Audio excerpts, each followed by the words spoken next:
श्री सद्गुरु महाराज की जय।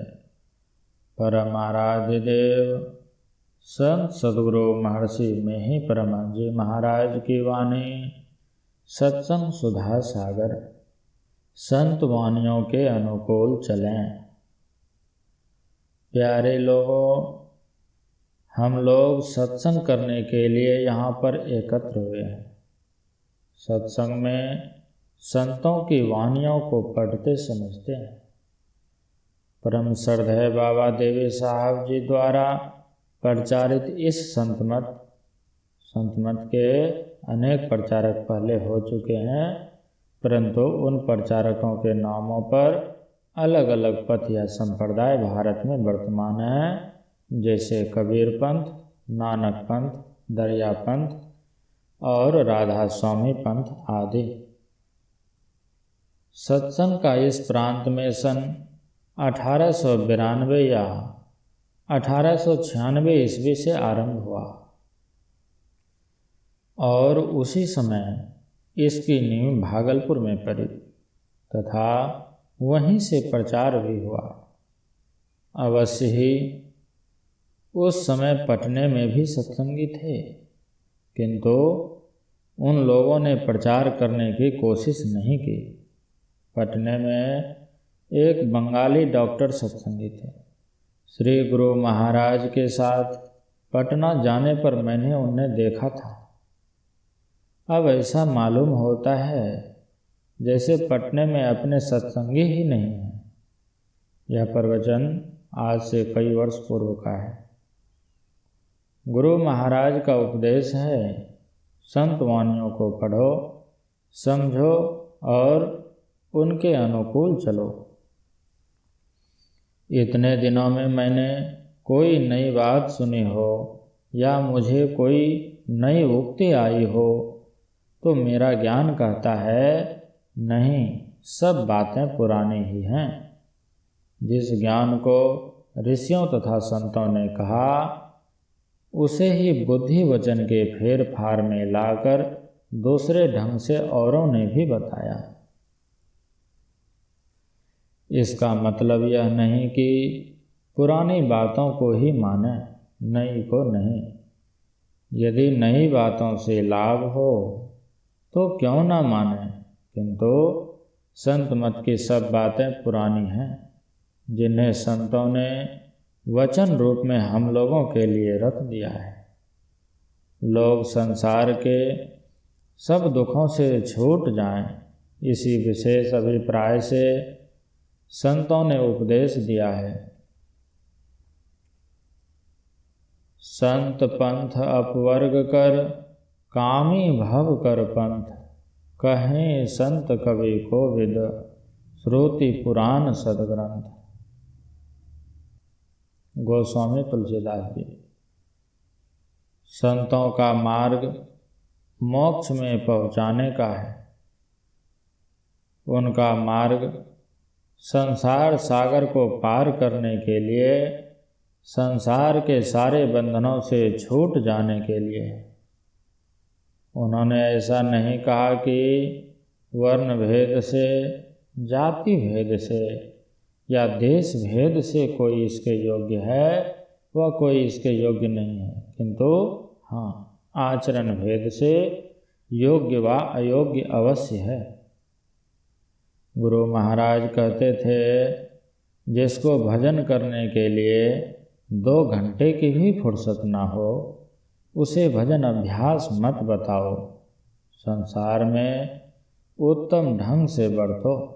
जो कोई उत्तम ढंग से बरतते हैं, वे चाहे नर हो या नारी, आनंद ही आनंद में रहेंगे। कहे कबीर निज रहने सम्हारी, सदा आनंद रहे नर नारी। संसार में रहने का अच्छा ढंग है वे विचार, चोरी, नशा, हिंसा और झूठ, इन 5 पापों को त्याग कर रहो। इस तरह संसार में बरतने से संसार तथा परलोक दोनों में आनंद से रहोगे। परलोक कहने का तात्पर्य केवल स्वर्ग वैकुंठ आदि से नहीं, बल्कि मोक्ष धाम तक से है। संत लोग भजन करने के लिए घर छोड़ने को नहीं कहते, वे कहते हैं अवधो भूले को घर लावे, सो जन हमको भावे।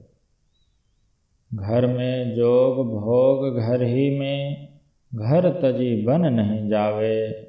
बन के गए कल्पना उपजे, तब धाम कहाँ समावे। घर में जुक्ति मुक्ति घर ही में, जो गुरु अलख लखावे। सहज शून्य में रहे समाना, सहज समाधि लगावे। उन्मुनि रहे ब्रह्म को चिन्ह, परम तत्व को ध्यावे। सुरत निरत सो मेला करके, अनहद नाद बजावे। घर में बसत वस्तु भी घर है, घर ही वस्तु मिलावे। कहे कबीर सुनो हो अवधो, ज्यों का त्यों ठहरावे। कबीर साहब। नानक सति गुरु भेटिए, पूरी होवै जुगति। गुरु नानक।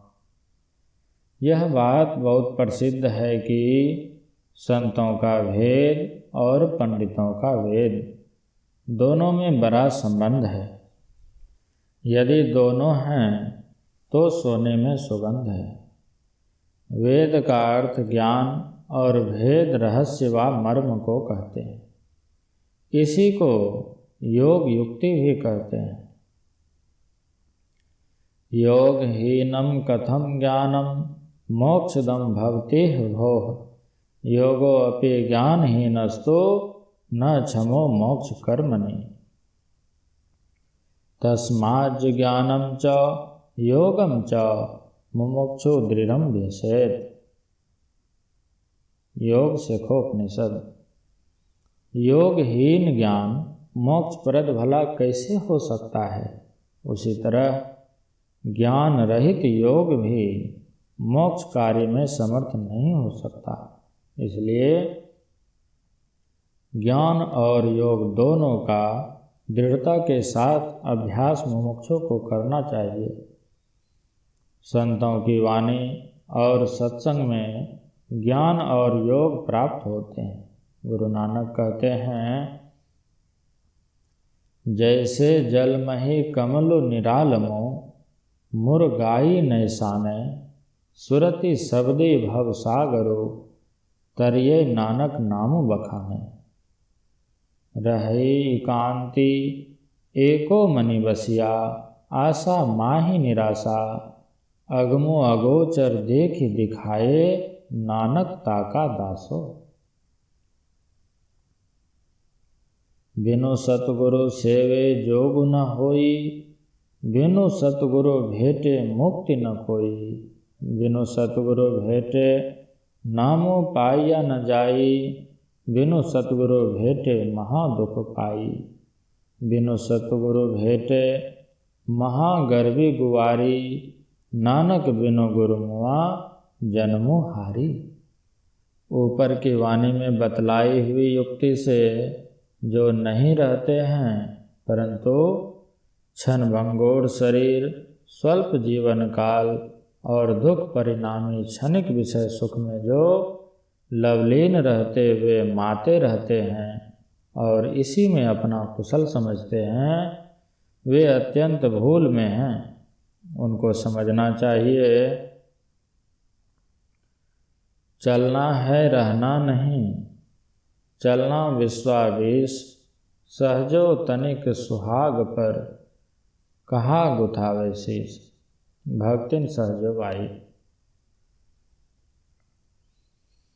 संसार के पदार्थों में अनासक्त रहते हुए अपनी घर गृहस्थी के कर्तव्यों का पालन करना चाहिए तथा उन कर्तव्यों के संग संग परमात्मा के भजन में भी लौ लगाते रहने का अभ्यास करना चाहिए। इसी आशय का उपदेश भगवान श्री कृष्ण ने श्रीमद् भागवत गीता में अर्जुन को दिया है।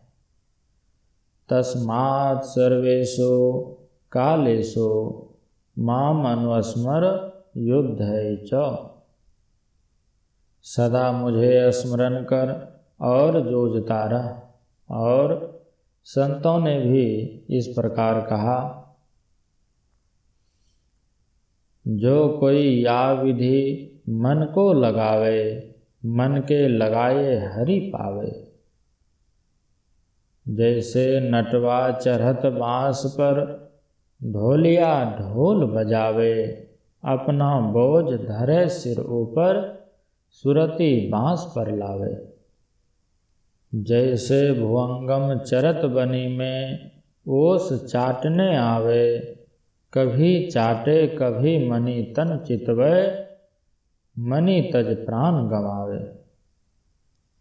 जैसे कामनी भरत कूप जल कर छोरे बतरावे, अपना रंग सखियन संग राचे, सुरती गगर पर लावे। जाके रहनी अपार जगत में, सो गुरु नाम प्यारा हो। जैसे पुर इन रही जल भीतर, जल ही में करत पसारा हो। वाके पानी पत्र न लागे, ढरकी चले जस पारा हो। कबीर साहब। कमठ दृष्टि जो लावई, सो ध्यानी परमान, सो ध्यानी परमान, सुरत से अंडा सेवय। आप रहे जल माही, सूखे में अंडा देवय, जस पनिहारी कलश भरे मार्ग में आवे। कर छोरे मुख वचन चित, कलसा में लावे। फनी मनी धरे उतारी, आपू चरने को जावे। वह गाफिल ना परे सुरती, मनि माही रहावे। पलटो कारज सब करे, सुरती रहे अलगान, कमठ दृष्टि जो लावई, सो ध्यानी परमान। पलटो साहब। कहने का आशय यह है कि संसार में रहकर तुम्हारा जो कर्तव्य है सो भी करो और भजन भी करो। लोकमान्य बाल गंगाधर तिलक जी तथा महात्मा गांधी जी इसी उपदेश के अनुकूल रहकर देश सेवा और निज निज जीवन यापन के कार्यों में लगे हुए थे। भजन करने वाले संसार का काम करके भी भजन कर सकते हैं तथा संसार का काम छोड़कर भी वे भजन नहीं कर सकते जिनको भजन करने की इच्छा नहीं है। भजन करने वाले सब भेषों में रहकर भजन कर सकते हैं। भजन नहीं करने वाले किसी भेष में रहकर भी भजन नहीं कर सकते। कबीर जी का जीवन याद करके मेरा मन बड़ा प्रसन्न होता है। वे बहुत संतोषी थे, बहुत बुद्धिमान, इच्छा को जीते हुए मितभोगी अल्पभोगी थे। इसलिए वे थोड़े पदार्थों में ही संतुष्ट एवं खुश रहते थे। कपड़ा बनाकर बेचते थे, यही उनका रोजगार था। वे केवल परिश्रम और सूद का मूल्य लेते थे। कबीर चाले हाट को, कहे न कोई पतियाए, 5 टके का दुपट्टा 7 टके को जाए। एक दिन कबीर साहब दुपट्टा बनाकर बाजार में बेचने गए थे। वह 5 टके उसका मूल्य बतलाते थे। लोग कम दाम में लेना चाहते थे। कबीर साहब दुपट्टा लेकर लौटे आते थे। रास्ते में एक चतुर मनुष्य ने कबीर साहब से दुपट्टा ले लिया और उनसे कहा कि बेचकर मैं ला देता हूँ। वह 7 टके में बेचकर कबीर साहब के पास लौट आया और कहा, देखो मैंने 7 टके में बेचा है। कबीर साहब ने कहा, भाई मुझे तो 5 ही चाहिए। वह चतुर मनुष्य कबीर साहब को 5 टके देकर बाकी 2 टके को अपने हाथ में लिए घर चला आया। जिन पर ईश्वर की बड़ी कृपा होती है वे ऐसे ही संतुष्ट होते हैं। खुश खाना है खिचड़ी, माही परा टुकनौन, मांस पराया खाए कर गला कटावे कौन। कबीर साहब ने तो ईश्वर से प्रार्थना की थी कि मुझे सूखी रोटी दो, चोपड़ी मांगते मैं डरता हूँ कि सूखी भी न छिन जावे। कबीर साईं मुझको सूखी रोटी दे, चोपड़ी मांगत मैं डरूं, यह भी छिन न ले। जो इंद्रियों के स्वाद को तुच्छ जानता है, इंद्रियों के स्वाद में फंसना अपने पर बंधन जानता है, वह गृहस्थ होते हुए भी योगी है। भजन करने की युक्ति से विहीन को कितना हो वैराग्य हो तो उसका काम पूर्ण रूप से बनने को नहीं है। इसलिए योग्य गुरु से युक्ति जानकर साधन में लगे हुए रहकर संसार के कामों को करते रहना चाहिए। श्री सद्गुरु महाराज की जय।